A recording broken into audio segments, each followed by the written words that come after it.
Is it spicy? Is it not? Maybe it is. Oh. Just put you down. Goodness me. 3. Budget bracelet. Andorra trudged further into the glowing snow. Her foot was sinking. Panic clawed at her chest and electrified her nerves. Her body was thrown off balance. The ground felt like it was running away from her. Her fingernails dug into her legs. The long side of her hair ended up in her mouth. She spat it out, but a bit was trapped between her teeth. The haircut was the 14th ridiculous punishment Percy had given her this week. How she loathed him. "Stay down, loser." The familiar voice sneered and snapped her out of her fixed gaze. Forgo the inevitable. She wrenched her leg out of the hole and squinted. The hazy glow came from the streetlights around Renda's farm. Achoo! Andy lifted her head out of the snow, nose crinkled cutely, as she suppressed another sneeze. Blue Andy, red Andorra. Colour-coded control, Maddie puffed. Face as red as a beetroot. Caramel was clinging onto him like a koala. "Do your parents not recognize you in a different colour?" She preened her messy buns, haphazardly adjusting the netting. "Fled the family meeting hours ago. Didn't get very far." "How do you know about that, caramel sauce?" Andorra looked the harpy up and down. "Tatum still cheating?" "I have spies." Caramel slid her fingertips through Matty's curly mop. He pulled away and focused all his attention on Andy. "Obsessed with golden hair and hazel eyes, doormat," she grumbled as she resisted the urge to gag. "Or with our mother." "Pan isn't the spitting image of hell." He smirked at her. His intentions were rancid, just like him. "I like her more than you." "Screw yous." Angered by the lack of attention, Caramel leapt off his back and latched onto Andy. "Let's go eat all of Rat's sourpud."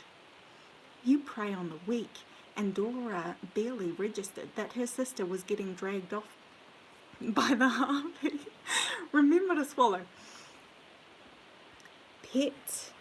He took off his sunglasses and winked. "She's anything but." A shiver crept down her spine. "Now we're alone, darling." He shuffled towards her until his nose brushed against hers, although she cringed as he tilted his head and leaned in. He threaded his fingers through the replica peridot bracelet and yanked it. Dread welled up within her throat and threatened to choke her. "I don't think that was your intention." An arctic wind cut into her bones.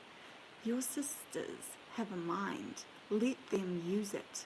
His hand invaded her puffy jacket. The brief moment of skin contact made her shiver. Just one? Before the plastic surgery, perhaps, but after, no. She rushed forward. "You saw to that, you stupid lure."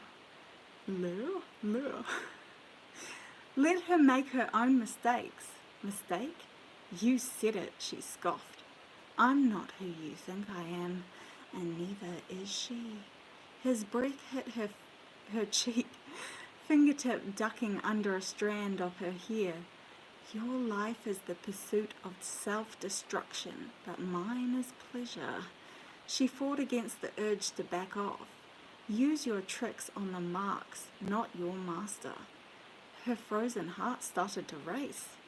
"When you realize the mistake you've made." His voice was so soft it was barely audible. He slid his finger down her hair, flicking her split ends up until they brushed against her forehead. "Up there on the big screen thinking you're something." Tingles spread down the right side of her body. She didn't deserve a moment of happiness. "Everything you are, say, do, is." For a brief moment his forehead brushed against hers. Their hair tangled around each other. As he slowly pulled away, she saw the strands jump out of their embrace. His hand slid down her forearms, sliding up and over her puffy jacket, before latching onto her wrist. Every nerve in her body was screaming at her.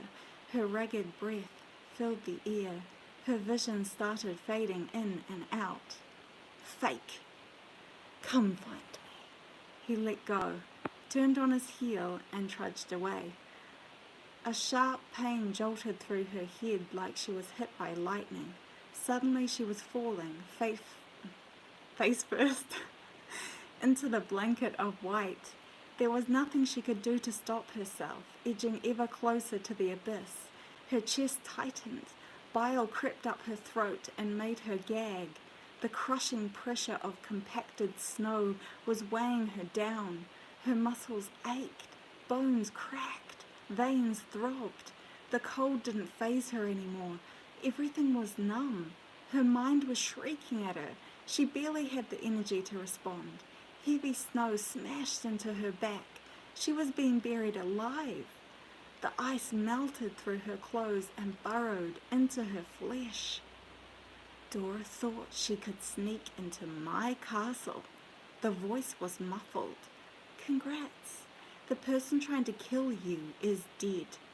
Unfortunately for you, she wasn't the only one. Bye, everyone. I'm freaking out. Bye.